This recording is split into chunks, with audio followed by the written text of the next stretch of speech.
Let me start with something that's a bit of a secret to many, and this is an important context when you look at the Sony a7 IV and what it is or should be. So stay with me here. Last year, Sony lost market share to Canon in the interchangeable lens mirrorless camera game. Fuji lost 1%, and wait for it because some of you might just light up and burn when you hear this. Nikon gained 1% in the same segment. Not bad for a potato.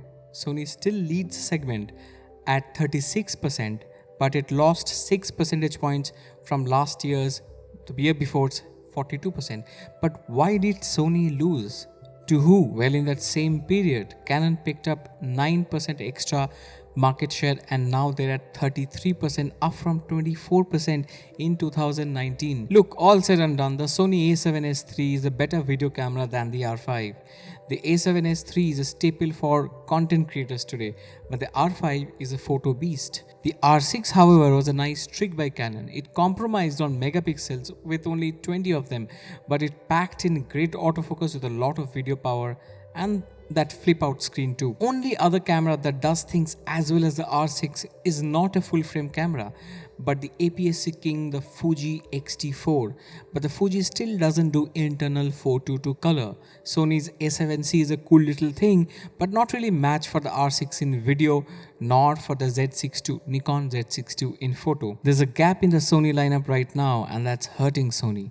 Sony has to protect the mid-range pro segment with the a7 IV, and you will be lucky if you are a Sony shooter therefore, because Sony might come out with all the guns blazing and make a camera that I dare say can compete with not only the R6 today, but also with the Canon R6 Mark II whenever that comes out. And that, my friend, is the context. There are three things that you right now know about the a7 IV. The fact that it will have a 33 megapixel sensor, yes, 33 megapixel sensor. It will have 5.5 stop of IBIS with active stabilization, and it will be announced sometime in October. I don't expect it to hit the market before December. Let's talk about the sensor first. I remember Nikon said last year that the Z6 II will be their last full frame 24 megapixel camera. I kind of felt immediately back then that Nikon knows Sony is developing a higher megapixel sensor for that market, for that segment. It's excellent because Sony is again raising the bar. At one point, it was 12 to 16 megapixels, that was the standard. Now it's 20 to 26 megapixels.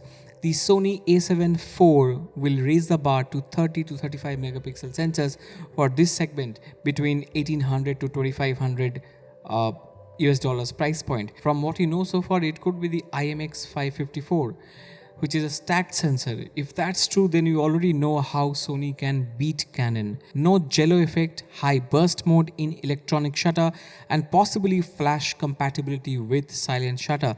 Just that alone can be a game changer, and I'll tell you why this could be real. You see, the R6 uses the 1DX Mark III sensor, and the R3 will use a 24 megapixel stacked sensor. So there is very high chance that the R6 Mark II will pick up the R3 sensor, the 24 megapixel stacked sensor from the R3 in early 2023. So for Sony to gain and maintain an edge in that segment, they have to future-proof the sensor tech here, unless they launch a a7 V in 2023. And of course, that's not practical. Or else, Sony will keep losing market share to Canon, at least in that segment.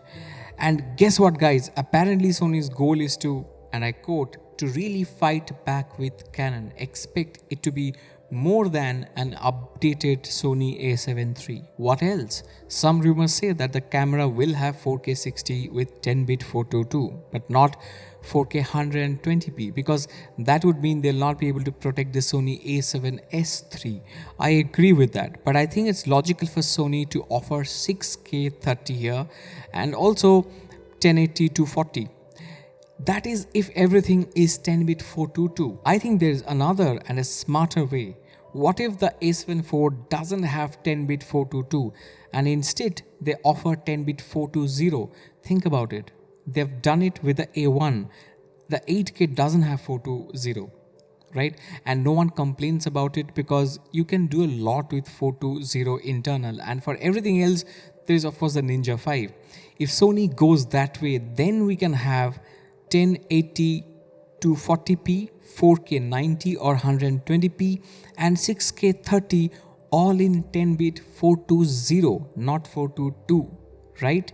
And then even if Sony doesn't add the flip screen, because photographers will need to depend on this camera a lot, no one will complain. Sony will do exactly what they want to do with the A7 IV, give a bloody blow to Canon. And of course, there's going to be the new menu, the new color science, no record limit, improved autofocus, and amazing heat management, which Sony seems to have mastered. If Sony is smart about this, I'm pretty sure that they will regain the lost share. What do you think? Tell me in the comments below. More news to come soon, so subscribe and keep watching this space for more exciting stuff. See you.